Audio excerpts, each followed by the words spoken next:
Okay, we're live.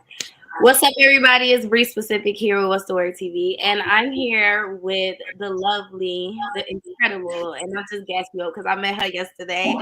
Marie is here with me. How are you? I'm good. How are you? Great. Like I said off camera, we had a time last night. Okay, We did. It was we definitely a did. turn up. Yes, but I definitely loved your energy. I love because I get excited to meet people, and I ran over there to you, and I was like, "Oh, you're so great." Thank you. No, we just wanted to have fun, just pop out, be in the city. It was definitely great. Like everybody was just so nice, and the energy in the building was great. Like everybody was just having a good time. Yes, I love that. Love it. It wasn't too hot. It wasn't too crowded. Hmm. Energy was great. Okay, and you're from Chicago, correct? I am. Okay. Yep. What part? I'm actually from the South Side. I grew up partly on 69th and King Drive, like that area, and then kind of branched out. But yeah, those are where my roots are from. Okay, Yeah, but you're still in Chicago now. I'm from Chicago now. Okay, well, let's talk about this music because I've heard a couple songs and I love your voice. Thank you so much. I Yes, you're really definitely talented. So let me know, where did you start with music? Like, where did this Mhm. idea come about that I want to be an artist? Oh, it started a long time ago. When I was about like 13 or so. I grew up in the church, like most of us. You have to go to church, Yeah. and so if you have to go to church, then you're gonna have to do something. So I joined the choir, and absolutely fell in love with it. During that time, like my father was a producer, and so I would just watch him like in the studio all the time with like different artists. And instead of like playing outside, like I wanted to be in that environment all the time. Okay. And so that's how I kind of like got into it. That's dope. So when did you decide that you wanted to be an artist, your own artist? I've always wanted to be an artist. Ever since I was a young girl, like I thought like this is what I really wanted to do, as long as I can remember. And I used to think like, man, it just doesn't seem like obtainable. So, I was like, I know I can do it, but I don't know. So, I've always wanted to be an artist. It's just coming into full circle for me right now. Okay. And I know you say you grew up in a church. So did you get any reservations or backlash when you decided to branch off in other genres of music? No, because my dad did R&B, so it was kind of like, oh yeah, come on over to this side. Okay, because I grew up in the church too, and I feel like, and I was always the one that had to read the scriptures at the altar, be in the Easter place. I was always speaking, and I feel like it kind of rolled over into me being on radio. But my grandma be like, "Why you on hip hop radio? You need to go to gospel radio 1390." And yeah, to this day, she's like, "Why are you on the radio on Sundays? You supposed to be in church." So that's why I wanted to ask you that. Yeah, I mean, my family was like very supportive Mhm. of it. I think they didn't care as long as like I lived my dream and like I did what I wanted to do. I think that was the ultimate goal. So if R&B makes you happy, cool, we can support it. So I'm glad I had that support. Yeah, just being true to yourself for sure. I love that. So if you can describe Tiff Marie in one word as an artist, what would it be? Oh, one word. I'm gonna have to say vibe. It's just vibe. Um, I think my music it creates a mood. It sets some type of vibe, no matter what kind of mood you're in.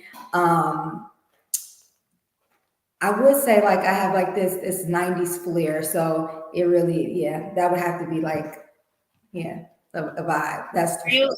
you a '90s baby?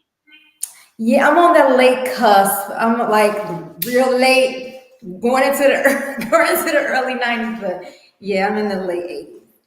Oh, okay. Well, you a '90s baby. You grew up as a '90s I baby. grew up in the '90s era. I absolutely love it.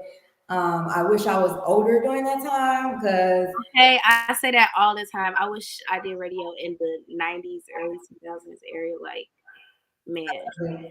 absolutely love it. And so I try to incorporate that sound as much as possible on top of like newer beats and things like that with these like catchy hooks and full harmonies and things going on. Like I love it.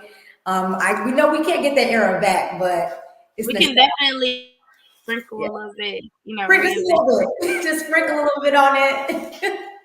for sure. So, being from Chicago, I know we have a lot of amazing artists, amazing producers. Have you worked with any producers in Chicago? You know, I haven't really like worked with many producers in Chicago. Um, I've kind of done a lot of things in Atlanta. You know what? I take that back. I actually have worked with a producer here. Excuse me, Stereo. We just connected not that long ago, so it just like totally skipped my mind. But yeah, I've worked with him. I'm still working with him. Very great producer. And so between him and then Atlanta producers, the back and forth, yeah. Okay, we gotta get you in tune with some old Chicago producers. No, that's right. Yeah, send you a list. I got some good ones. So being an artist that's from Chicago, a lot of people say, "Oh, you got to leave Chicago to make it," and things like that. Especially being in R&B. Yeah. Um, were there any challenges that you've been facing, not even as of late, or do you feel like there's any challenges that you have to face being an R&B artist in Chicago and just getting your music heard? I'm gonna have to say, yeah, it's a challenge. R&B is not as popular as like rap, hip hop, and or drill, especially here. But I feel like that makes it that much more special for you to be as creative as you possibly can to get heard. So Yeah, you may have to do more, but the more that you're doing could definitely set you apart. yeah, So I'll take it as a good challenge. yeah. It's like space and opportunity. You get to like create your own lane and just be who you are in R&B and in your city. I love that. Yeah. I love that. Let's talk about this single, "Sex in Atlanta." It's a nasty record. No. It's a little on the nasty It's side. a little nasty. It's not Sexy. nasty. It's like tasteful. I love it. I Yeah. love it. I saw your mic'd up video. That was the first video that I saw, and I was like, "Oh, she can really sing." I love the record. Tell me a little bit about what inspired you to create "Sex in Atlanta."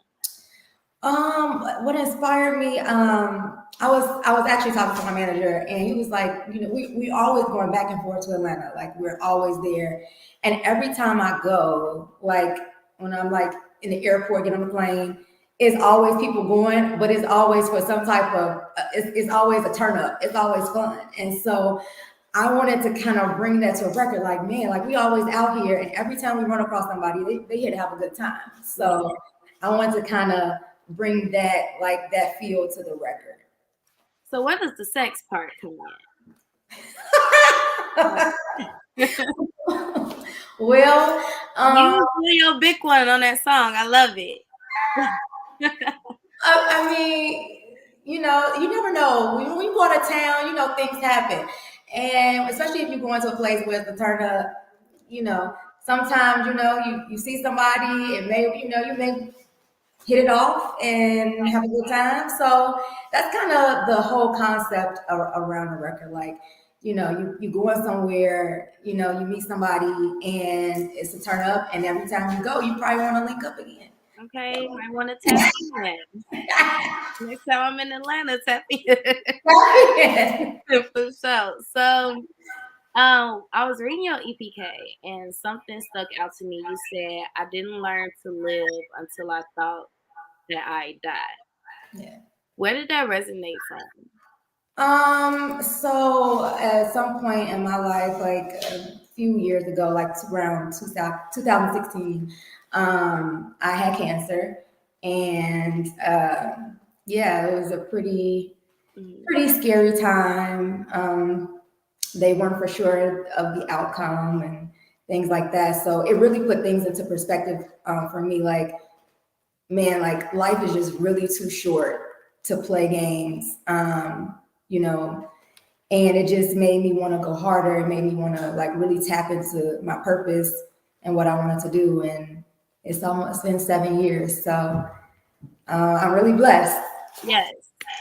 Blessings for sure. Blessings for sure. Were you an artist at this point? Like, were you making music? At this point, I had kind of like drifted away from it for a while. It wasn't until I had recently came back home because I wasn't always living in Chicago. I was like living in Colorado at the time. Well, at that time, St. Louis. And then I had reconnected. I had came back home and connected with my dad. We just playing around doing some music because that's how we connect. And when I got back into it, I realized I was like, oh my gosh, like I never want to give this up. It's kind of like that first love, like it's all good, and then you reconnect, and it's almost like you get that same feeling all over again. And so this time, I just was like, yeah, I'm gonna go with my first love. Do you feel like trying to think of the word? Like, do you feel like more liberated, more fearless, knowing that the things that you struggle with and the things that you went through, but you still like get up every day and be like, I'm gonna live my purpose, I'm gonna live my passion. Like, do you feel fearless or like liberated?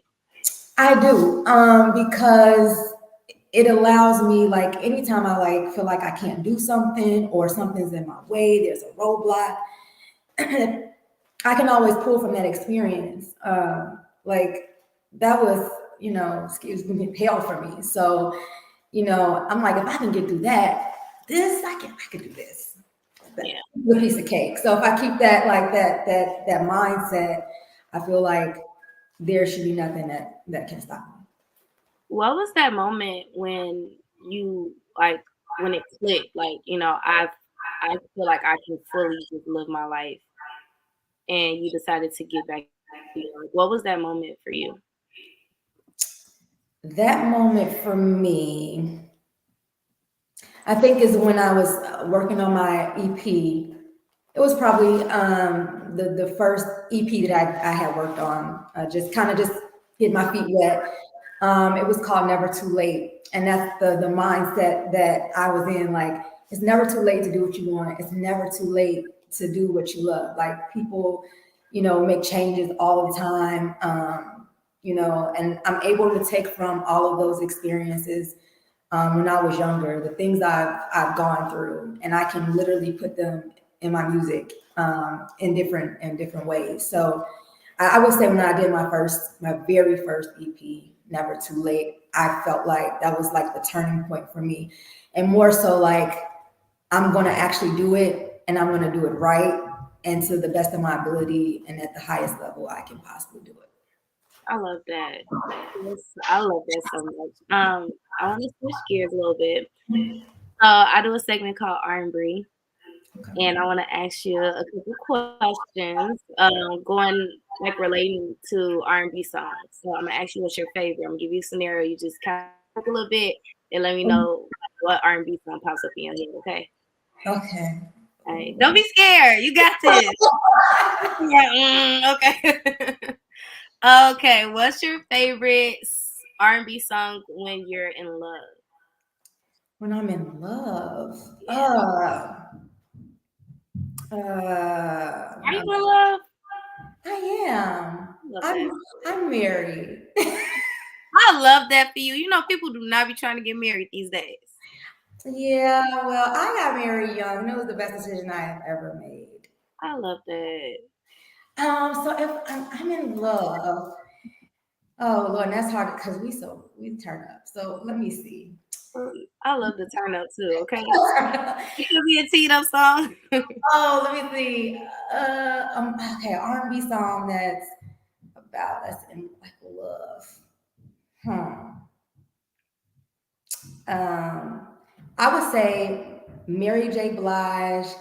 Her, I think it's "Believe in Me." Like, I don't know if I ever heard it. I think that's it. You Can I gotta go? believe in me. Like I believe in you. Yeah, I think it's something like that. Okay, I really just want to hear you sing a little bit. Okay. I think it's that. I think it's that. She's my favorite artist, so I really feel bad that I can't even think. But I think that's it though. That's probably Okay. my I'm go. definitely gonna find it and listen to it for sure. Dang. So some of these I can't ask you because you married, but No, you can still ask. Because if okay. you can still ask. What's your favorite R&B song when you are in between niggas? Okay, well, at the time, let me see. I was gonna say you probably ain't been in between niggas in a I minute. ain't been in a minute, but in between. Like you kind of in between. It's like, yeah, I'm dealing with him. I'm dealing with like you kind of dating. You kind of on the scene, not really settled down yet. That's a good one. That's a oh. Yeah, I'm gonna have to. Gosh, I don't know. And it's not even because I it's gotta wild, think. but my gosh, even an R&B song that's like in between, like SZA has this song called "Conceited" that I really like, and it's just kind of like, you can do what you want to do, but I'm betting on me. Like I'm just out here experiencing life type thing. So I feel like that's kind of my song because I'm kind of in between niggas right it's now. not. You gotta find what you're looking for. You gotta find what you want. You do. You have You to, have and to. you don't. You can't figure out what you want until you You kind dip of and dabble. okay, sprinkle a bit. Okay, kiss a couple frogs. Yeah, yeah. Okay, last one. What is your favorite R&B song when you're loving on yourself? Loving on myself. Yeah, like I'm Ooh. good, confident. Hmm. Loving on myself. Like I feel like mine is very I'm cliche. gonna go to a Beyonce. Ooh, And hmm, trying to see, because she has so many songs that just resonate with me. yes, for sure. I feel like What's that one? I'm so bad with names that's because off top. I would probably say what is it? Best thing you ever had? that's a good one. But what's that? What's that other one she has out? That new one? Cuff it. That one right there. Yeah, I love Right there. love That one. I just and he like that, so I know. Yeah, yeah. like that's my song. Yeah, yeah, yeah. Yeah, I love Cuff It. I was gonna be very cliche and say Good Morning Gorgeous by Mary J. Blige, but I love that song. Everything she does is great. Like Yes, it's such a great like. Let me get up, do my skincare routine, and take on the day. Like it's such a great song. Okay, going back, what can we expect next from TiffMarie? I would say, right now I'm still, working, putting in a lot of time in the studio. I have a lot of records that I'm working on. The next big thing that's probably going to happen is more than likely going to be a video to Sex to Atlanta. That's going to be, Okay, yeah. send it to me. It's such a vibe, and I think it would really, be a good look as the single. So for the single, so that's next. So that's coming on down the pipeline. Okay, I'm excited to see it. But let everybody know where they could find you, where they could find Sex in Atlanta, because y'all need to listen to it. It's hot. I love it. Tell them everything they need to know. Yes, so you can follow me on Instagram, and it's TiffMarie, ITZ_TiffMarie all together. My new single is Sex in Atlanta, very sexy song. It's on all streaming platforms. So yeah, definitely check that out. And all the men love it. So, Okay. we're gonna get you where you need to go. Okay, gonna get the job done, honey. Well, thank you so much, TiffMarie. Hopefully, invite me to a studio session or something. I'll come out Yeah. vibe with you. Of course, of course. I'm always doing stuff. I definitely would love to have you out. I definitely appreciate all the love that you showed even from last night. So thank you so much. No problem, girl. You have a great weekend. All right, thank you.